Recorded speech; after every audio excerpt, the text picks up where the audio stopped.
और रहस्य से लिपटी हुई जो कहानी होती है वो ज़्यादा आकर्षित करती है।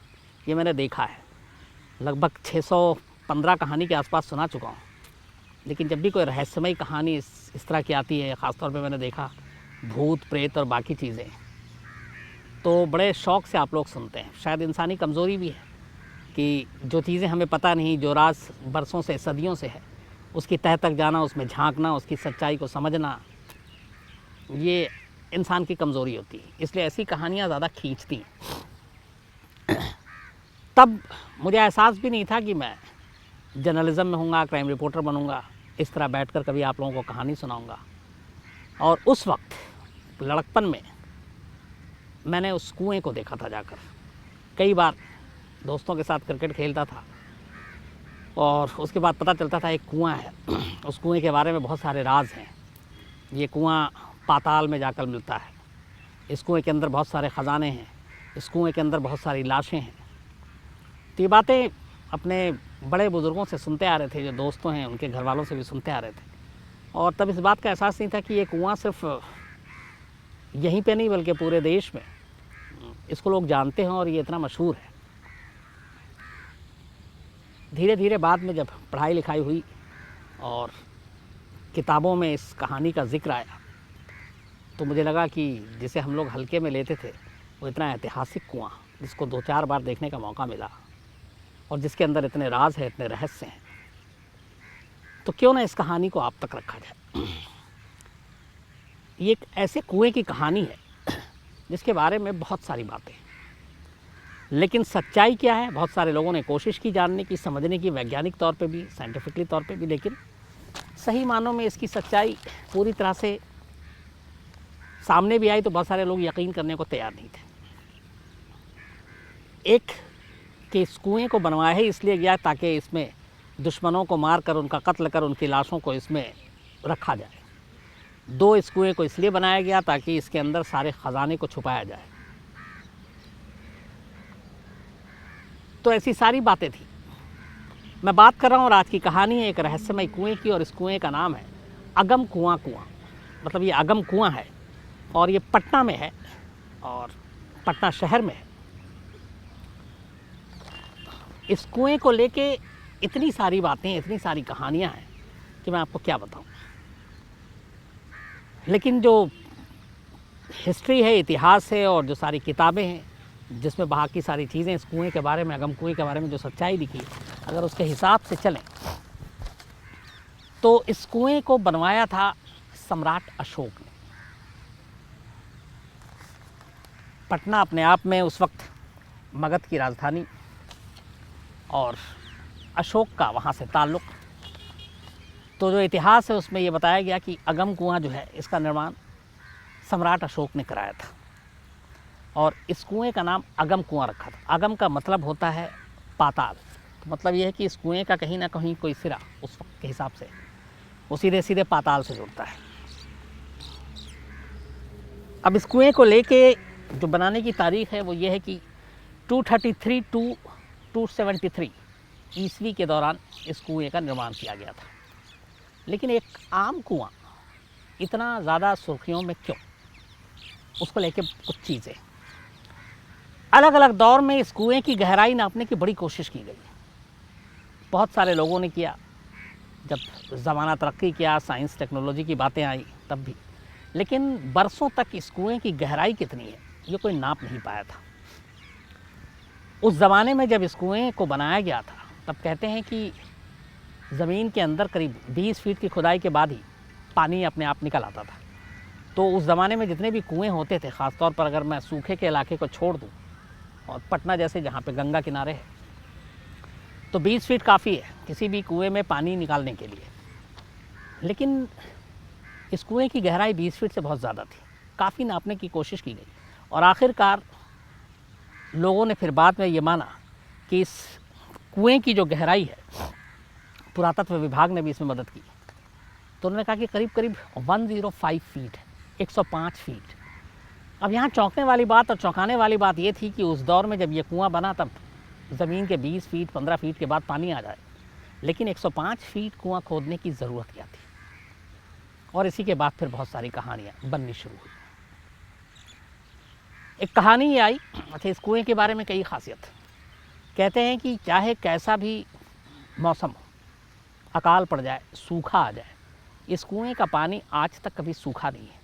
ये कुआँ हमेशा पानी से लबरेज भरा हुआ होता है। और इस ऐसे दौर में बहुत सारे ऐसे अलग अलग दौर आए जब सूखा पड़ा, पानी की किल्लत हो गई, लेकिन अगम कुआँ में पानी की किल्लत नहीं हुई। एक इसको लेके शुरू से ये है कि इस कुएँ का पानी कभी ख़त्म ही नहीं हुआ, ना कभी सूखा। दूसरा इस कुएँ के बारे में ये कि मौसम के हिसाब से यहाँ पानी का रंग बदलता है। बरसात में पानी का रंग कुछ और होता है, गर्मी में कुछ और सर्दी में कुछ और ये लोगों ने देखा है।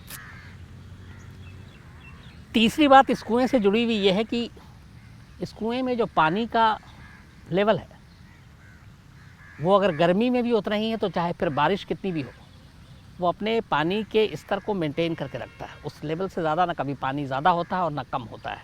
और ये एक अजीब सी विचित्र सी बात है कि अगर बरसात हो, कुएँ का मुंह खुला हुआ है तो कुआँ भर जाना चाहिए, लेकिन ऐसा होता नहीं है। सूखा हो तो पानी का लेवल नीचे चला जाना चाहिए, ऐसा भी नहीं है। और मौसम के हिसाब से पानी का रंग बदलना वो अपने आप में भी एक विचित्र चीज़ है। तो वो ऐसा क्यों है, ये भी लोग नहीं समझ पाए। इस कुएँ को लेके जो और भी कुछ चीज़ें हैं वो ये हैं कि असल में इस कुएँ को सम्राट अशोक ने इसलिए बनाया था कि जब उन्हें राजा बनना था तो राजा बनने के लिए और कुर्सी पर बैठने के लिए राजा के अपने बहुत सारे जो सामने थे, प्रतिद्वंदी थे, उनको निपटाना ज़रूरी था। तो एक मान्यता ये है कि सम्राट अशोक सम्राट बनने से पहले उन्होंने अपने 99 भाइयों का कत्ल किया और उन 99 भाइयों का कत्ल करने के बाद इसी अगम कुआँ के अंदर उनकी लाश को डाल दिया। एक ये सारी चीज़ें बहुत पहले से ये एक चली आ रही है। दूसरी एक ये आ रही है, एक चीनी, जो जब सम्राट अशोक के राज की बात है तो एक चीन के शख्स ने इसके ऊपर काफ़ी रिसर्च किया और उसने लिखा था कि सम्राट अशोक ने अपने दुश्मनों को निपटाने के लिए इस कुएँ को बनवाया था और जो भी उनके दुश्मन होते थे उनको मारने के बाद उसकी लाशों को इसी कुएँ में डाल दिया जाता था और इसीलिए इस कुएँ की गहराई काफ़ी ज़्यादा थी। एक और मान्यता ये है कि दरअसल इस कुएँ को, चूँकि सम्राट अशोक के बारे में ये कि वो भारत के महान शासक में से एक हुए और सम्राट अशोक को लेकर कत्ल करवाना और इस तरीके की चीज़ें, बहुत सारे लोग इसका विरोध करते हैं कि वो ऐसे राजा नहीं थे। तो इस मान्यता को वो गलत मानते हैं कि उन्होंने अपने 99 भाई को मारा, उनकी लाशों को इस कुएँ में डाला या अपने दुश्मनों को निपटाने के लिए इस कुएँ को बनाया। उनका ये था कि असल में इस कुएँ का निर्माण सम्राट अशोक ने अपने ख़जाने को छुपाने के लिए किया था दुश्मनों से और इसीलिए इसकी गहराई इतनी ज़्यादा थी। कहते हैं कि इस कुएँ के अंदर ऐसे कई और कुएँ थे छोटे छोटे और उसी के बीच में एक तहखाना टाइप का था, एक दरवाज़ा टाइप का था जिसके अंदर काफ़ी ख़जाना रखा गया था। ये सारी बातें मान्यता में चली आ रही हैं। 9 इसमें श्रृंखला बंद अलग अलग और छोटे कुएँ इस अगम कुएँ के अंदर में, और कहते हैं उन 9 छोटे छोटे कुएँ के बाद एक तहखाना है, गुप्त तहखाना, जिसके अंदर सम्राट अशोक ने अपना ख़जाना रखा था। और इसी गुप्त सुरंग से एक रास्ता, जो गुप्त तहखाना उससे एक सुरंग है जिसका रास्ता बाहर निकलता है। हालांकि इस बात में कितनी सच्चाई है, क्या हकीकत है, ये राज आज तक दुनिया के सामने नहीं आया। हालांकि इस कुएँ का जो खोज था वो एक ब्रिटिश खोजकर्ता थे, लॉरेंस वॉडेल, इन्होंने इसे खोजा था और उस वक्त भी इन्होंने इसका जिक्र किया था इस कुएँ के ख़जाने को लेकर और सम्राट अशोक के 99 भाइयों के कत्ल करने के बाद कुएँ में छुपाने को लेकर। उन्होंने ही, इस ब्रिटिश खोजकर्ता ने अपनी बात में इस जब कुएँ को खोजा था तब उन्होंने इस बात का भी जिक्र किया था कि जब उन्होंने इस कुएँ को खोजा तो उसमें जब बहुत सारे सोने की अशरफियाँ, सिक्के और जवाहरात और कीमती चीज़ मिली थी। और उसकी वजह फिर जो उन्होंने बताया वो ये थी कि ये कुआँ इतना मशहूर हो चुका था उस वक्त तक सम्राट अशोक के नाम पर कि अगर कोई भी धनी बिजनेसमैन, जैसे कोई मुस्लिम वहाँ पे अमीर शख्स उस इलाके से गुज़रता था तो उसकी मान्यता थी वो सोने के कुएँ के अंदर सोने की अशरफियाँ और बाकी चीज़ें डाल कर जाता था। यहाँ तक कि जो चोर उचक्के डाकू थे वो जब कोई क्राइम करते और उनका कामयाबी से हाथ मार लेते तो उसका एक अंश, एक हिस्सा वो इस कुएँ में डाल देते थे नजराना के तौर पर, ताकि उनके ऊपर बला नहीं आएगी। और इसीलिए उस कुएं में वैसे भी बहुत सारे ख़जाने जुड़ते गए थे। हालांकि इस कुएं के पास एक मूर्ति भी, कई मूर्तियां भी उस वक्त पाई गई थी। और बाद में जब धीरे धीरे वक्त बीता तो इसी अगम कुआं के प्रांगण में एक मंदिर है, शीतला, माँ शीतला का मंदिर। और यहाँ पे बड़ी मान्यता है लोगों की। लेकिन एक चीज़ ये भी कि जो भी माँ शीतला के दर्शन करने के लिए जाते हैं वो पहले अगम कुआं के दर्शन करते हैं और उस कुआं की पूजा करते हैं, और उसी कुएं के जल को माँ शीतला देवी के ऊपर चढ़ाया जाता है। उसकी वजह यह है कि उनका मानना है कि ये जो कुआं है ये गंगा सागर से जाकर मिलता है पश्चिम बंगाल में, तो जो पानी है वो बेहद पवित्र है, और इसीलिए इस कुएं के पानी को माँ शीतला देवी के मंदिर पर चढ़ाया जाता है। इस कुएं के गंगा सागर से मिलने की भी एक कहानी है, और वो कहानी ये है कि कहा जाता है कि एक अंग्रेज़ अफसर की कोलकाता में छड़ी गुम हो गई थी, गंगा में गिर गई थी, और उसके बाद उसे ढूंढा गया काफ़ी, क्योंकि वो छड़ी बड़ी प्यारी थी, करीब थी उसके, लेकिन मिला नहीं। काफ़ी वक्त के बाद वो छड़ी अगम कुआं के पानी पर ऊपर तैरते हुए मिला। कुछ लोगों की नज़र पड़ी और फिर अंग्रेज़ अफसर तक बात गई, उन्होंने उस छड़ी को निकाला और फिर वो छड़ी वापस उस अंग्रेज़ तक कोलकाता पहुंचा, और ये छड़ी आज भी कोलकाता के म्यूज़ियम में रखी हुई है। तो इसीलिए इसको ये माना गया कि इस कुएं का जो नीचे बेस है वो सीधे गंगा सागर से जाकर मिलता है, और वहाँ पे ये छड़ी गुम हुई और वो गंगा में तैरते तैरते पानी के जरिए, बहाव के ज़रिए आकर इस अगम कुआं में मिली, और फिर अगम कुएं के ऊपर पानी में तैरती मिली, और फिर बाद में इसे वहाँ पहुँचाया गया, और ये छड़ी आज भी कोलकाता के एक म्यूज़ियम में रखी हुई है। अब सवाल यहाँ पे ये होता है कि चलें, उस वक्त बहुत पहले की बात है जब इस कुएं के बारे में सच्चाई को टटोला गया, ढूंढा गया, नहीं मिला, लेकिन उसके बाद काफ़ी वक्त ने तरक्की की, साइंस ने तरक्की की, फिर इस कुएं का पूरा राज या इस कुएं को लेकर जो इतनी सारी कहानियाँ, अगर वो गलत हैं तो उसे गलत क्यों नहीं बताया गया, सही है तो फिर उसके ऊपर मोहर क्यों नहीं लगाया गया। तो इस कुएं के बारे में ऐसा नहीं है कि सिर्फ छोड़ दिया गया कि आप इसी तरीके से अफवाहें चलती रहें, पनपती रहें। 1932 में पहली बार इस कुएं के राज को जानने की कोशिश की अंग्रेज़ों ने, बहुत ज़्यादा कामयाबी नहीं मिली। इसके बाद 1962 में फिर से अगम कुआं की सच्चाई को जानने की कोशिश की गई, बाकायदा एक टीम पुरातत्व विभाग की और तमाम लोग, और इस कुएं के राज, इस कुएं की 105 फीट गहराई का मतलब, इस कुएं का गंगा सागर से मिलने का मतलब, सम्राट अशोक और उनके 99 भाइयों के कत्ल के बाद कुएं में लाशों का मतलब, या फिर ख़जाना, फिर भी बहुत ज़्यादा कामयाबी नहीं मिली। तीसरी बार 1995 में फिर से अगम कुएं की सच को खोदने का काम शुरू किया गया, और एक वजह यह भी थी कि बहुत सारे लोगों की मान्यता थी कि इस कुएं के धरातल में नीचे बहुत सारे ख़जाना छुपा है सम्राट अशोक के दौर का, और अलग अलग नीचे तहखाने हैं, उसके बाद सुरंग है, तो एक ख़जाने का भी लालच था। तो 1995 में इस कुएं के ख़जाने को फिर से ढूंढने की कोशिश की गई, लेकिन तीसरी बार में भी कोई ख़ास कामयाबी नहीं मिली।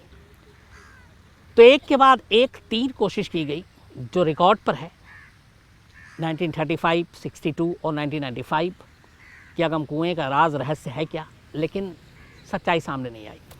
जहाँ तक ख़जाने की बात है कि सम्राट अशोक ने इसमें ख़जाना छुपाने के लिए इस कुएं का निर्माण कराया था, तो कोई ऐसा बड़ा ख़जाना इतिहास में जो दर्ज हो, रिकॉर्ड पे हो, अलग अलग वक्त में, वो भी नहीं है।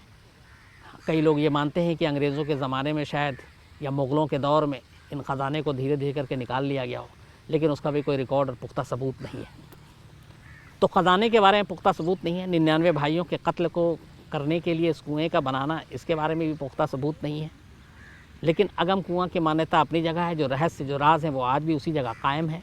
ये कुआं आज भी पटना शहर में है, आज भी लोग इसे देखने आते हैं, आज भी लोग इस कुएं में बाकायदा इसकी पूजा करते हैं, और जो पुरानी कहानियाँ और रहस्य हैं उसका जिक्र करते हैं। लेकिन अगम कुआं की असली सच्चाई क्या है, क्या, और 2-3 जो हैरत अंगेज़ चीज़ें हैं कि क्यों जब इस कुएं का पानी आज तक नहीं सूखा, जबकि पूरे शहर में अगर कई बार सूखा है तो बाकी कुएं सूख गए, अगम कुआं नहीं सूखा। क्यों इस पानी का रंग मौसम के हिसाब से बदल जाता है, क्यों इस पानी का लेवल जो है, चाहे बारिश हो चाहे गर्मी हो, लगभग उतना ही होता है, कभी ऊपर नीचे नहीं होता, कभी लबालब नहीं भरता है। और क्यों इस कुएं की गहराई को नापने में इतनी दिक्कत आई, और क्यों जब पटना जैसे शहर में जहाँ गंगा किनारे है 15-20 फीट पर उस ज़माने में पानी बाहर आ जाता था, 105 फीट गहराई कुएं की हुई और उसे खोदी गई। तो ये सारे राज, रहस्य, सवाल आज भी अपनी जगह कायम है। अलग अलग वक्त में अलग अलग लोगों ने इसकी जवाब देने की कोशिश की, लेकिन वो जवाब जो संतुष्ट कर दे आज तक नहीं मिला है। तो कभी पटना जाने का मौका मिले तो अगम कुआं ज़रूर देख कर आइए, क्योंकि पूरा इतिहास इसमें सिमटा हुआ है। रहस्य और राज आज भी हैं इस कुएं को लेकर। तो वहाँ जाने के बाद और भी शायद कोई जानकारी मिले। और अगर आप में लोगों में से क्राइम तक फैमिली के बहुत सारे हमारे पटना के भी मेंबर हैं, फैमिली मेंबर,